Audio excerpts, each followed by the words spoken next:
Thanks for listening to the Sustainable Angler Podcast. I'm your host, Rick Crawford. So we've been fielding some questions from our listeners, and before we dive into the interview topic today, I wanted to answer a question that we had, which is, what is carbon neutrality?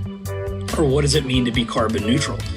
And so some of you may know that I'm also the founder of the Fly Fishing Climate Alliance, whose members are committed to going carbon neutral by 2030. So the actual definition of carbon neutrality it means that there's annual zero net human-caused or influenced CO2 emissions by a certain date. So by definition, carbon neutrality means every ton of human-caused CO2 emitted is compensated with an equivalent amount of CO2 removed through things like reducing your carbon footprint, purchasing carbon offsets, or carbon sequestration. So basically, in order to achieve carbon neutrality, businesses have to first calculate their carbon footprint. They need to execute strategies to reduce their carbon footprint through things like energy efficiency or renewable energy or supply chain engagement. And then finally, they need to purchase carbon offsets with the balance. So that's just a question we've been getting asked a lot and thought we'd answer it before we dive in here. But all of that is to say that today I am very excited to have Bajio Sunglasses CEO and founder Al Perkinson. Bajio Sunglasses is a brand new sunglass brand based out of Florida. They've got some really exciting initiatives going on in terms of sustainable product design, community impact, and also they are a Fly Fishing Climate Alliance member, so they are committed to going carbon neutral by 2030. So I hope you enjoy this interview with Al, and if you like what you're hearing, it really helps the show out a lot if you could give it a rating and review on iTunes.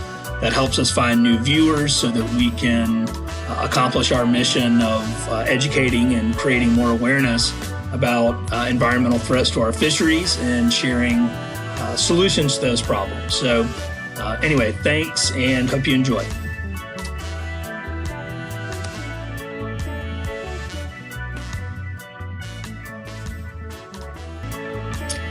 This episode of The Sustainable Angler is brought to you by Emerger Strategies, a sustainable business consultancy whose mission is to solve the climate crisis by helping your business go zero waste and carbon neutral. To learn more, visit emergerstrategies.com.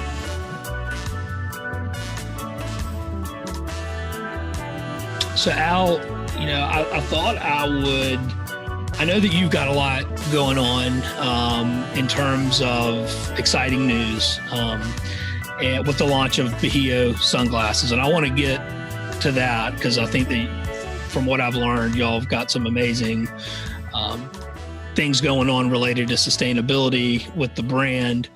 But before we get into that, I kind of wanted to dive in to learn a little bit more. How did you wind up getting into the fishing industry? What drew you to it? Basically, your background, and we'll start there. Sure.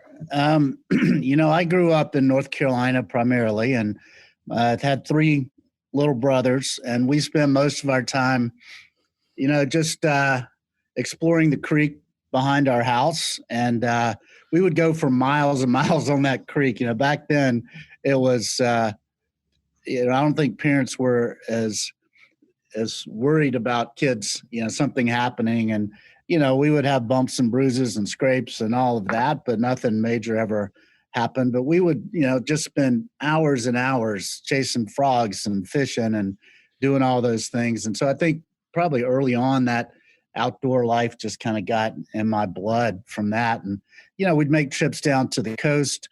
My dad wasn't much of a fisherman, but he was very accommodating and, would take us down to the pier in South Carolina and North Carolina beaches, and we'd fish off the pier.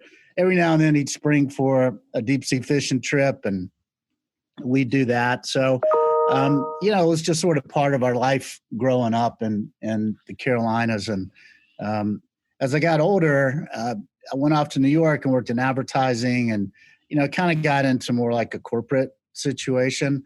But my heart was always in the outdoors, and so I got a chance to start working with Costa Sunglasses, which was just a tiny little brand in Florida back around 2000, and really jumped out of the corporate world and into that, and never looked back. And it's we were able to have so many amazing fishing experiences throughout that, and also able to get into conservation and seeing the power of using a for-profit brand to do some not-for-profit work. So that's and today we love flats fishing. Marguerite and I, that's our passion. And so every chance we get, we're in the Bahamas or Belize or Mexico, chasing permits and bones and tarpon and cudas and anything else we can throw out on the flats.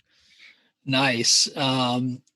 So a couple of things, and this is just pure curiosity. And I think we may have discussed this at one point. Well, I guess I'll provide a little bit of background. Al and I met officially, I think, about a year ago. And we're just kind of, I forget who connected us. Maybe it was Dax over at Groundswell or something. But anyway, they just thought, hey, y'all should meet. And we had coffee. And so I can't remember if we covered this or not, but that's neither here nor there. My wife is from North Carolina. She's from a tiny town in eastern North Carolina called Tarboro. And I don't know if you know Tarboro, but I was curious to know what part of North Carolina you're from.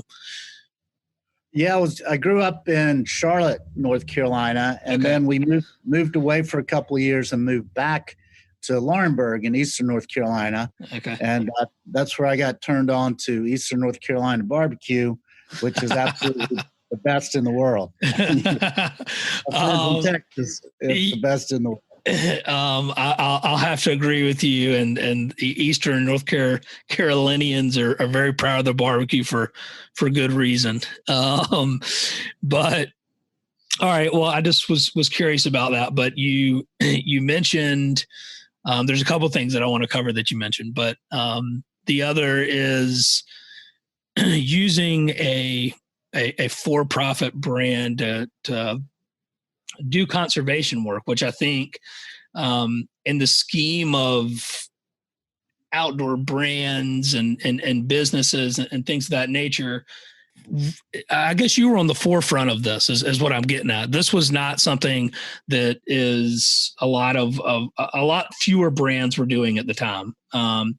And I know that with Bajio Sunglasses, your new company, that's really core to what y'all are doing. But I just wanted to dive into that a little bit more and talk about, what were some of the things that I guess were eye opening to you when y'all started, when you were at Costa and started to really use your brand for a positive social or environmental good. Yeah, well, it's interesting. I started my career at Ogilvy and Mather Advertising in New York City, and my client was American Express. And that's actually where cause-related marketing was invented. We didn't really call it that at the time, but we created a program for American Express where they would give back to local causes, for each dollar of charge volume or each card that was created. And evidently that was the birthplace of cause marketing, to use a for-profit company for good. And then, I guess I've observed Patagonia, and I was just a huge fan of Patagonia and Yvon Chouinard and what they were doing, and it was really like a grand experiment. They were very open about, we don't know if this is going to work or not, but we're going to give it a shot. And can we use a for-profit business to address some of the issues that our environment faces? And so that was very inspiring. as I took over at Costa and had to create that brand strategy for Costa. And it just struck me as something that made a lot of sense. I don't know, some people are built different ways, right? So there's different models that can work. I mean, a not-for-profit company, your future and your well-being is really based upon um, other people's generosity, and whether it's a company or an individual or foundation. And so you're constantly asking people for money, and your future is based on whether or not they decide they want to give you that money. Right. I, I don't know. I think we're just built to where we would rather have control of our own destiny, Yep. and so we decided to start Bajio really as a way to fund our our causes and our mission, and it really is a win-win. I mean, when we are very passionate and very driven about the causes that we want to support, and therefore we're very passionate about the company being successful, and so we're gonna, because that is the entity that's generating the funding for our causes. So what you find in cause-based businesses is usually uh, they're they're more productive, they pay higher salaries, and it's because the people who are working there are just highly motivated emotionally for that business to succeed. You're not working for shareholder value, um, which nobody knows who those people are. You're working to help a cause, and you know that the better you do, the more you can help. So that's kind of the thought process and the rationale behind, you know, what we're doing, and sort of the general notion of the relationship between for-profit and not-for-profit causes. Yeah, and that's that's really interesting, because I've seen that across the board with not only my own business, but working with clients, and that when you that's actually one of the key and one of the best business cases for sustainability, if you will, is attracting and retaining talent, because you draw to you the people who are passionate about solving the problems that your brand is helping to solve. Um, and I thought that you had mentioned some. I'm curious as to know as what are some of the causes that Bajio is going to be supporting, with its brand and its success.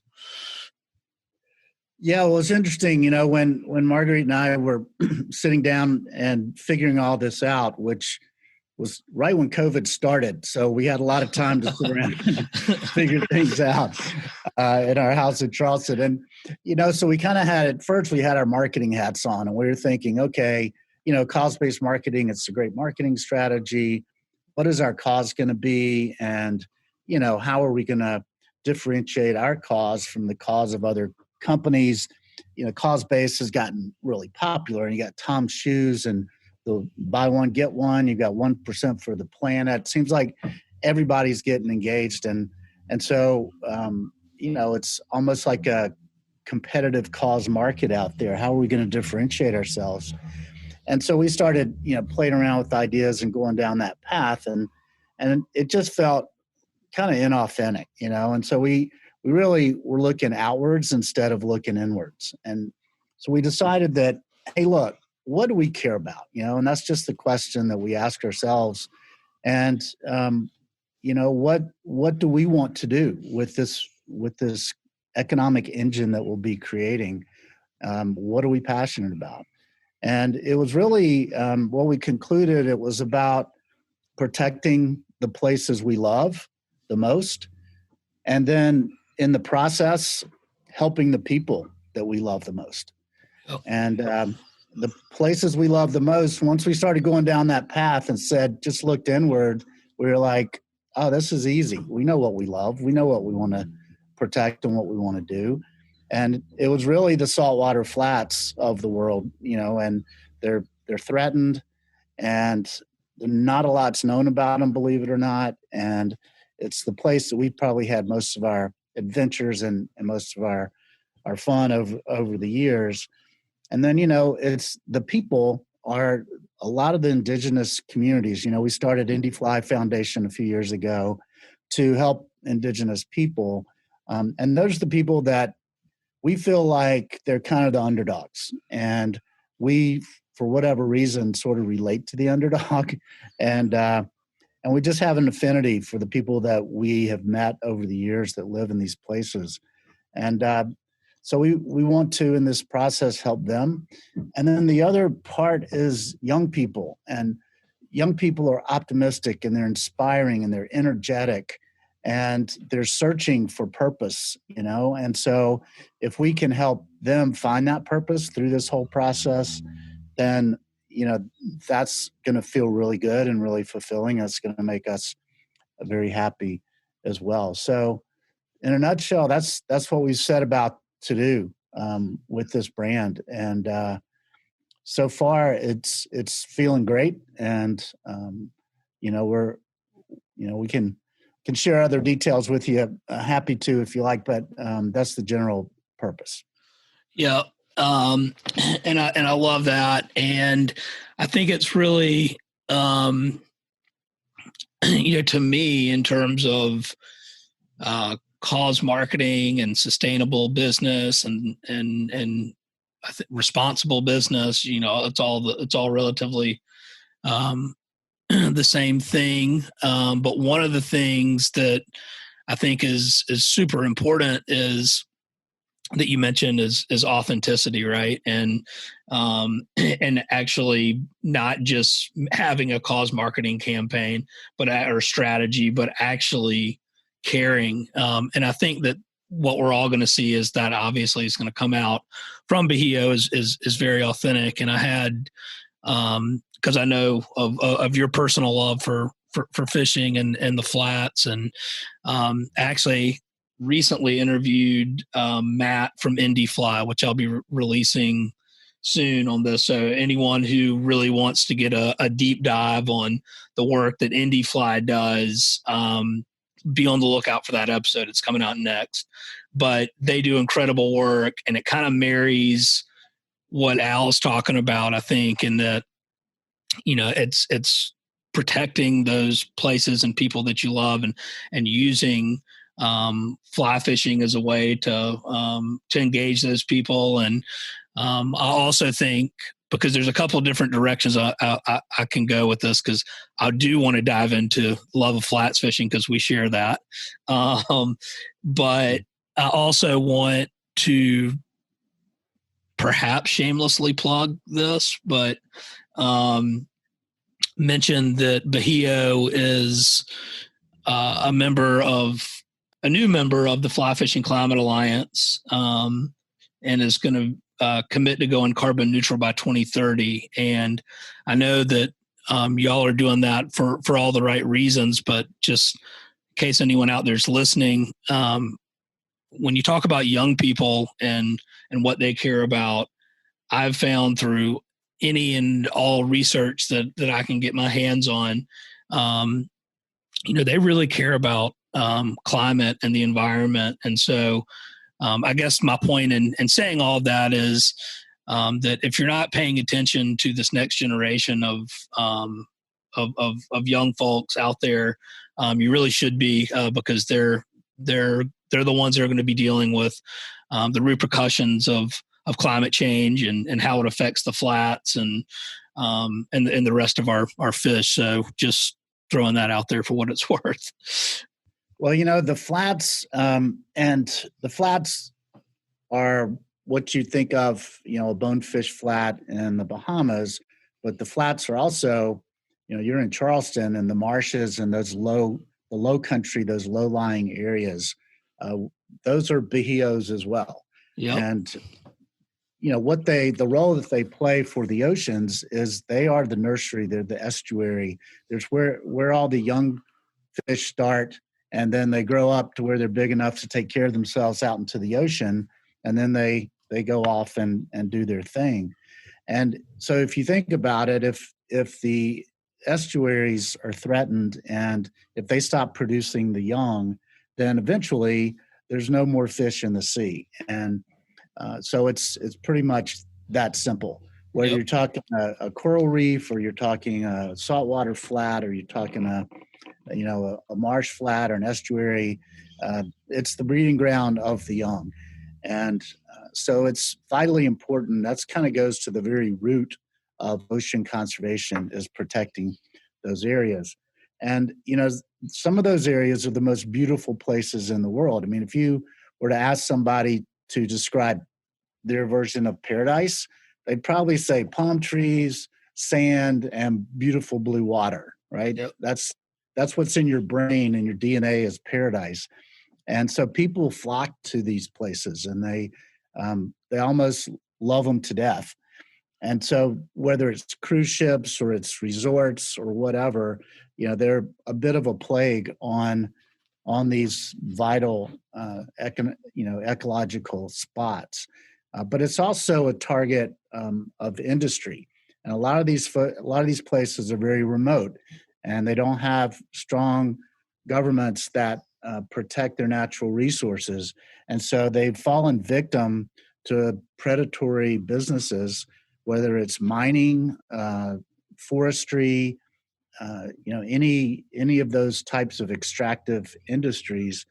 They've fallen prey to them, and so you see a lot of environmental damage from those types of industries, and then ocean trash is something. We started Kick Plastic years ago, and ocean trash.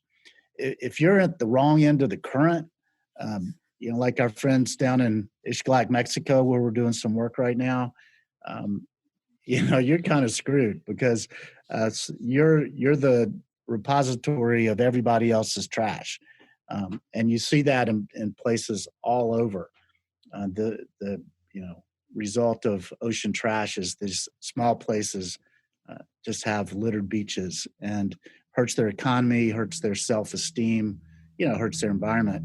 So there's a long list of issues that these places are facing, and so our goal is to really document where are the flats, and then what are the issues that each of these flats is facing, and then inspire young people and local people to come together and solve these problems. And that's kind of what it's all about. So we're starting a program. It's called Bajio Odyssey. It's going to be a round the world adventure where we're going to explore the flats and document what's happening there. Do a lot of amazing fishing, and hopefully over the next 5 or 6 years, it'll create a body of work that will help us to lay the groundwork for sustainability for the flats for a long period of time. Wow, that's awesome. And I am super stoked to see that project come to fruition. Bajio Odyssey, that's going to be really cool. I can tell you that this is having lived in the Low Country, and that's where I'm based out of, and some of the stuff that we see here are, one, obviously tons of ocean plastic that you mentioned, right? It's like it's in it, but it's. I was talking with Andrew Wonderly from Charleston Waterkeeper, and he was like, it's kind of Charleston's dirty hidden secret, because or the Low Countries, because of our pluff mud. It washes into the marsh and gets buried, and it's everywhere. So I love that Bajio is working to address that on flats all over the place, which I've also seen that. But some of the other things that I just am mentioning just from my personal experience is that we're also seeing record numbers of days where Charleston's flooding due to sea level rise. That's also something that is really obviously top of mind with everything that I'm involved with. And I love that Bajio is also at the forefront of tackling these threats and challenges, and providing solutions, right? Because at the end of the day, we're all responsible for protecting what we love. And I just think it's I just commend y'all because I know that this I'm just excited to see where it goes because this brand's getting off on the correct foot. So it's exciting to see how it all unfolds. Well, it should be fun. I mean, we're looking forward to it. We've already started, our first stop is Ixtlac, Mexico. And, we've identified all the issues there and have already started to address some of those issues with the local community and with some of our young ambassadors and so forth. And so we'll hit probably, 3 or 4 spots a year and make some fun films and some photography, do some great fishing. And then, at the same time, because that's what people really love, the adventure of it. But at the same time, talk about some of the issues that they face but in a positive way that is really about these things are fixable. These aren't, we get so inundated with problems and what we need to have is some hope. And so I hope that we can strike a hopeful chord and, while pointing out some of these issues and really say that, hey, it's in our hands to fix them. And we can fix them and they're not just these giant problems that are unfixable. So anyway, that's going to be, I think, part of our message as we go forward. Yeah, and couldn't agree more with that. I mean, someone who lives in this world, you get beat over the head enough times with some of this doom and gloom, and it's not very inspiring. So, always good to focus on solutions, and really stoked to see how all these projects turn out. But we've been sitting here talking about a lot of what I think is interesting conversation in terms of cost marketing, sustainable business, the launch of Bajio. We talked about loving the flats, but we haven't actually talked any fishing yet, which would be criminal. So some of the things that I have found, I've been fortunate enough to travel a little bit and fish in some places. And you mentioned earlier, hey, people, when they say paradise, it probably involves some blue water and palm trees. And my experience has found that if there are bonefish there, you are in the right place. Those are typically if bonefish are around, you are near paradise. So those bonefish are pretty near and dear to my heart. I mean, I've never caught a permit. I go to the Everglades every year and fish with some buddies and do some tarpon fishing, which I love. But there's just something about bonefish that maybe it's the stalk, and wait. And I enjoy wading too because we do a lot of that in Charleston. But wanted to hear a little bit more about some of your maybe favorite species to target on the flats and why. Yeah, we. I do think it's a lot about the hunt, which makes the flats fishing so much fun. And we love to wade fish also. You just, lots of places you can do it barefooted and you can just feel the sand and you feel so connected to everything. And those fish, I love trout and love bass and everything else, but when a bonefish or a permit or a tarpon hits, man, they explode and they haul ass. Yep. And it is so much. It's so exciting, the adrenaline, and it's not always that easy. The winds can be pretty brutal, and the tides. There's so many factors to consider. I think over the years we've gotten a little bit addicted to permit fishing, and we go down and fish the permit tournaments a lot. And, when we went down to Ixtlac recently, we, it's a big permit spot. And so we go in with sort of blinders on, and permit fishing gets so addictive that you're like, that's all you can think about. So you go to places and that's all you see. That's all you think about. Well, when we went down to Ixtlac, we noticed that there were so many different species of fish down there. And we said, you know what, let's not just focus so much on permit. Let's just cast at whatever comes along. So we started catching bonefish, and we started catching tarpon and barracuda and triggerfish and jacks. And we're like, oh my gosh, it's everything is here. This place is unbelievable. And I think the lesson we took away was, don't get so much tunnel vision on like one species, but just be open to what's there that day, what's coming down the flat. And always keep 2 or 3 rods rigged in the boat, and just have some fun. Don't make it a job. Just go in with the attitude of, let's catch some fish and let's have some fun. Oh. And so it's making our experiences a lot more rewarding these days. Yeah, I've found that we've done that in the Everglades, particularly when there's been a few times where we've had a difficult time finding some murky water and things like that, and we're just had to remind ourselves, like, man, we're down here, like, look how amazing this place is. We're so lucky to be here.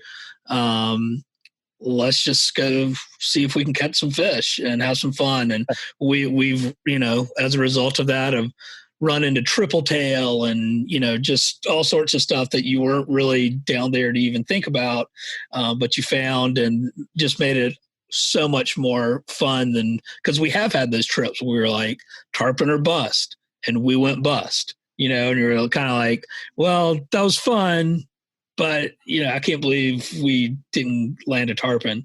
And then you kind of walk away like, oh, that wasn't that great of a trip. But anyway, the point is, I think that's the best attitude to have. Like, man, let's just go down there, have some fun, see if we can land a few fish. And as you wind up having a much better experience, I think. Yeah.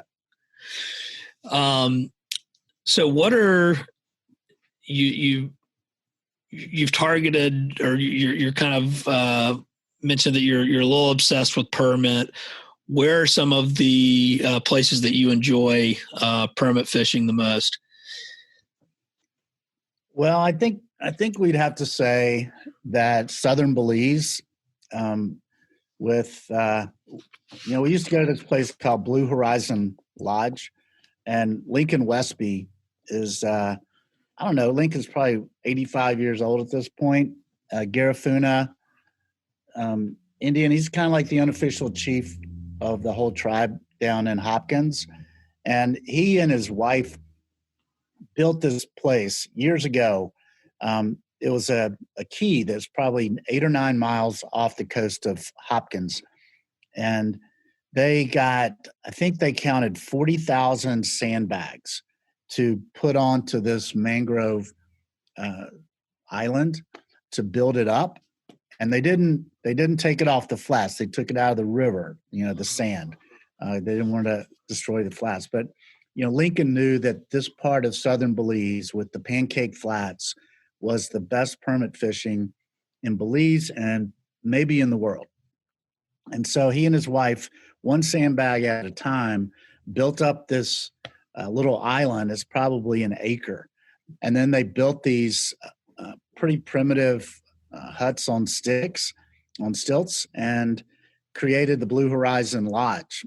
So we started going there, and it's primitive, I mean, it's glorified camping.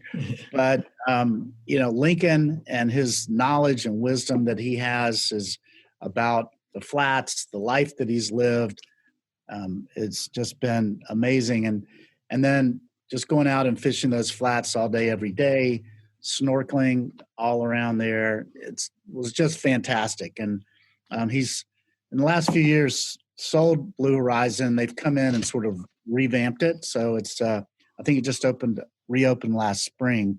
So we're anxious to get back there. But Southern Belize, I think, has got to be our favorite spot. Yeah. Yeah. I went down there once a few years ago, but I'm itching to get back. it's just, it's everything on the list, right? It's palm trees, blue water, great fishing. What's not to like? Yeah, and the pancake flats are amazing, because the tides come up, and once they get to a certain level, it allows the pancake. It's a flat, but then it just drops off to deep water, and so that's why they call it the pancake flat. And so the permit are hanging out down in the deep water, and then when the tide gets high enough, they come up on the flat out of the deep water and start eating the little crabs. And so you have to, understand the tides. You have to understand, um, the currents and what's happening to know when they're going to be there and where they're going to be. And I remember taking my son down there one time to fish, and he goes, "Okay, Dad, I get it now. I see how this whole thing works together." And you can just see it all unfold at this place. And so those pancake flats, I think, are what makes it special. There's probably like over 100 of them down there. So you just kind of go from flat to flat. And Lincoln and his guys, I swear, they have named every permit. They know them almost by name, and they know that area like the back of their hand. So it's pretty cool spot. Well, and too, I mean, to kind of bring this kind of full circle, you mentioned fishing with your son and the launch of Bajio and this kind of wanting to see this next generation of anglers come up and protect the resource and get involved with Bajio Odyssey and how they're affecting the flats. And I think that that's so important when, it's to get this next generation involved so that they understand what they're at risk of losing. Because it's these ecosystems are fragile. Whether it's, they can take a beating, they're resilient, but at a certain point, you do kind of reach a tipping point, which is what we're all trying to work to protect and save. So I think that, if you maybe, what would a message be that you might have for some of these young anglers out there that are interested in flats fishing and want to learn more about how to protect it? Yeah. Well, I think what it's really the gateway to it is, is getting out there and doing it. And it's, flats fishing can be kind of difficult. I mean, right now, if you want to travel to flats fish, then, you're looking at a pretty steep bill from a lodge. Maybe it's, 3 or 4 or $5,000 a week. A young person can't really afford that. And so we're actually working on some ways to make international fly fishing trips affordable for young people. But then, enticing them to try and to do it is really a big part of what our role is. So creating the films, creating, the buzz on social, the photography, that really says, hey, man, this is a place that's worthy of exploring. This is a place where you can kind of find yourself and find your passion and your mission in life, like no other. It's a place where you can have great fishing adventures. It's a place where you can connect with local cultures and sort of, get rid of that artificial wall that exists between resorts and the local communities, between cruise ships and local communities. These are real people, and get out and through fly fishing, you can meet them and connect with them and understand their stories, and then get involved in a community of people who want to roll up their sleeves and make something happen. I mean, you can plant coral reef. You can clean up trash. You can tag fish. There's really concrete ways to get involved to help protect the flats. And I think those are all things that young people are looking for, these days. And I also think there's kind of like a bigger thing that, this generation, I mentioned cruising the creeks behind my house when I was a kid, and leaving in the morning and coming home for dinner when mom is calling our names out the back door. That has not happened in this last generation. We've been so overprotective of our kids that it's sort of taken away a lot of the adventure and exploration. And the only way that you can find like what you're really passionate about is to explore. And so really just having the conversation that is, get out there and figure out who you are, what you love to do, what you're passionate about, and then go for it, man. Don't feel like you have to be doing some, job that you hate just to make money so that you can be safe. Take some chances, take some risks, get out there and explore, and you may find something that will change your life, Well, I don't think that we could pick a better message to wrap on than that. That was inspiring for me. You're making me want to rethink my emerger strategies, but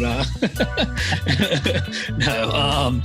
But I did want to say, so Bajio Sunglasses is launching soon. Where are folks going to be able to pick up a pair? Where can they learn more? How can we point them in the right direction? Well, we'll be launching our website late March, early April, bajiosunglasses.com, and then we'll be sold at specialty retail primarily. We're not really working with big box quite yet, and we love the intimacy of working with the smaller guys, the bait and tackle shops and sunglass shop. The Southeast will probably be where we take off first, but we have a nationwide sales force, and we are opening shops across the country right now. So we'll be coming to a fly shop near you very soon. That's awesome. And yeah, so one other thing that I'll mention too that you'll be able to find, and amidst all the cool stuff that Bajio is doing, is look for them. They're going to be working on going carbon neutral. It's just another feather in their cap for building a great brand and company and business that's values driven.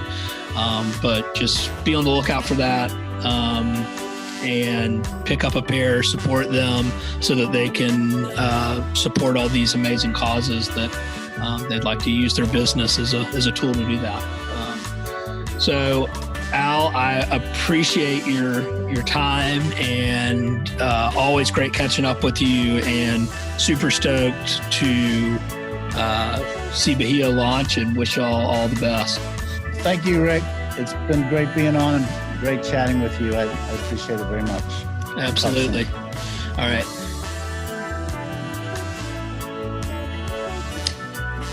Thanks for listening to this episode of the Sustainable Angler Podcast. Special thanks to Al Perkinson from Bajio Sunglasses. If you want to find out more about them, check them out at bajiosunglasses.com. Also, if you like what you're hearing, would really help the show out a lot if you could leave us a rating and review. Give us a follow. We're available wherever you listen to podcasts. Thanks, and have a great day.